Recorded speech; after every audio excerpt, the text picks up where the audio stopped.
ባይናንስ ላይ የተለያዩ የትሬዲንግ አይነቶች አሉ። ከነዛ መካከል ስፖት ትሬዲንግ፣ ማርጂን ትሬዲንግ እና ፊውቸር ትሬዲንግ ዋና ዋናዎቹ ናቸው። ስፖት ትሬዲንግ በጣም ቀላል ብዙ ኤክስፒሪየንስ የማይጠይቅና ለስ ሪስኪ ሲሆን ፊውቸር ትሬዲንግ በአንጻሩ ትንሽ ወሰብሰብ ያለ ሊመስል ይችላል። ነገር ግን በጣም ቀላል ነው። መሰረታዊ ነገሩን ልንገራችሁ። ፊውቸር ትሬዲንግ ማለት አንድ ትሬደር የወደፊቱን የክሪፕቶ ዋጋ በመተንበይ ትንቢቱ ልክ ከሆነ ገንዘብ የሚያተርፍበት የትሬዲንግ አይነት ነው። እዚህ ጋር ልክ እንደ ስፖት ትሬዲንግ የሚገዛው ቀጥታ የክሪፕቶ አሴቱን ሳይሆን አግሪመንቱን ነው። ፊቸር ትሬዲንግ ላይ መሰረታዊ የሆኑ አንዳንድ ተርሞችን እንይ። የመጀመሪያው ሎንግ ፖዚሽን እና ሾርት ፖዚሽን። ሎንግ ፖዚሽን ማለት ትሬድ የምናደርገው የክሪፕቶ ዋጋ ይጨምራል ብለን ኤክስፔክት የምናደርግበት ሲሆን፣ ሾርት ፖዚሽን ማለት ደግሞ በተቃራኒው የክሪፕቶ ዋጋ ይቀንሳል ብለን ኤክስፔክት ስናደርግ ነው። ሁለተኛ ሌቨሬጅ። ሌቨሬጅ ማለት የተወሰነ ፈንድ ከባይናንስ ተበድረን ፊቸር ትሬድ የምናደርግበት መንገድ ነው። ለምሳሌ የ$1000 ፊቸር ኮንትራክት በ10x ሌቨሬጅ መግዛት ብንፈልግ ከኛ የሚጠበቀው 100 USDT ብቻ ነው።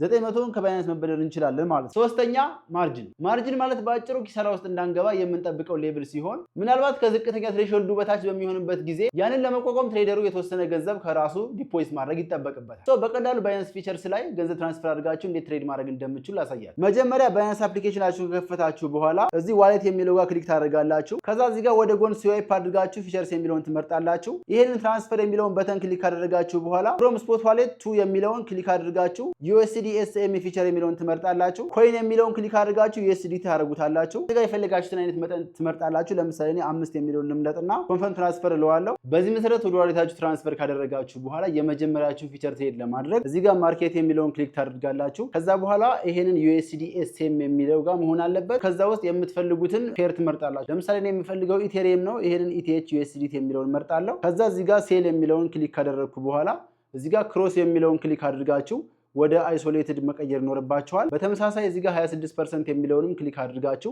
ሌቨሬጁን እንደፈለጋችሁ ከፍ ዝቅ ማድረግ ትችላላችሁ። ባለኝ ሙሉ USDT ነው መግዛት የፈለኩት። እዚህ ጋር 100%ንም ከሞላሁ በኋላ ሾርት ወይም ሎንግ የሚለውን ትመርጣላችሁ። እኔ ሾርት ወይም ደግሞ ሲቀንስ ነው የምፈልገው። ስለዚህ ሴል ሾርት የሚለውን ከመረጥኩ በኋላ ኮንፈርም እለዋለሁ። እዚህ ጋር ፖዚሽን ብሎ አንድ ፖዚሽን ይከፍትልኛል። መጨረሻ ላይ በትክክል ፕሪዲክት ካደረጋችሁ አትራፊ ትሆናላችሁ ማለት ነው። ሞክሩትና ውጤቱን ኮሜንት ላይ ጻፉልኝ።